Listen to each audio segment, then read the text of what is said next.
jika terjadi sebuah kesamaran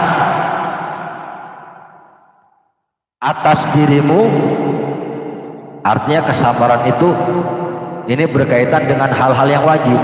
Ini wajib, ini wajib. Nah, di antara dua kewajiban ini mana yang harus dikerjakan? Atau ini sunnah, yang ini sunnah. Dari dua sunnah ini mana yang harus lebih dahulu untuk dikerjakan? Dijelaskan di sini, idza iltabasa alaika, apabila terjadi sebuah kesamaran alaika terhadap dirimu wahai orang-orang yang menginginkan Allah, ya, ada dua kesamaran, maka fanzur asqalahuma, maka lihatlah mana yang lebih berat terhadap hawa nafsu. Ini yang wajib, ini wajib. Ini kita harus kita lihat. Fanzur asqalahuma, kamu lihat dari keduanya mana yang lebih berat untuk melakukannya bagi nafsu kita.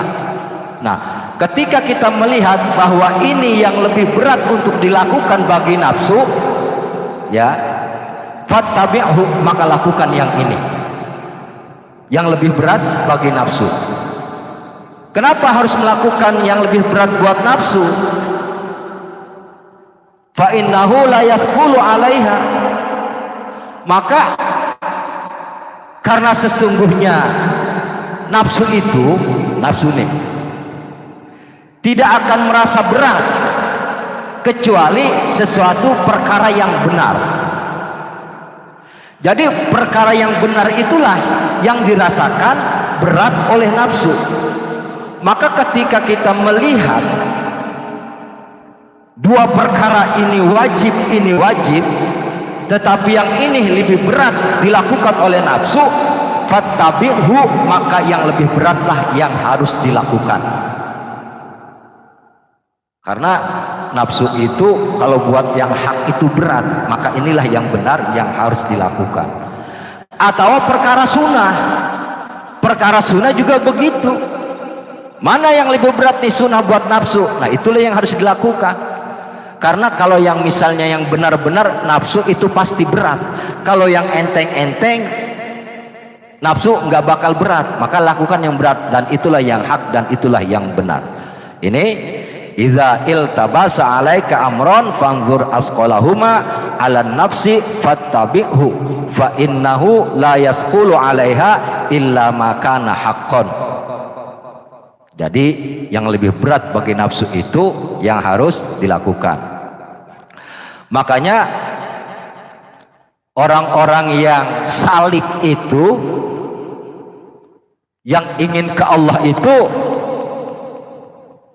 dia seharusnya selalu curiga dengan nafsu yang ada di dalam dirinya. Kenapa? Karena ada juga bagian nafsu dalam hal ibadah. Dulu sudah dijelaskan. Saya sering mencontohkan seperti ini. Ini hanya untuk mengulang.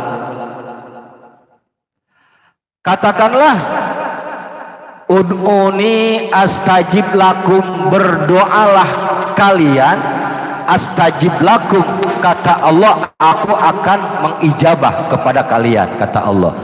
Nah, kita berdoanya ini apakah berdasarkan perintah itu, atas dasar ud'uni astajib lakum, ataukah kita perintahnya berdasarkan keinginan nafsu? Orang yang berdoanya berdasarkan ud'uni astajib lakum, tidak ada embel-embel lain, tidak ingin kaya, tidak ingin pangkat dan jabatan, tidak ingin sukses dunia.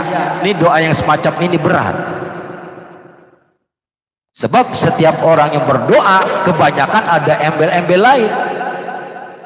Ada ingin usaha sukses, ingin banyak harta, ingin pangkat dan jabatan. Nah, ketika ada keinginan semacam itu, ingin pangkat dan jabatan, ya, ingin harta yang banyak, terdorong untuk berdoa. Nah, maka yang mendorong berdoa itu bukan uduni astajib lakum, bukan perintah Al-Quran, tapi dorongan doa itu muncul dari keinginan nafsu tentang keduniaan.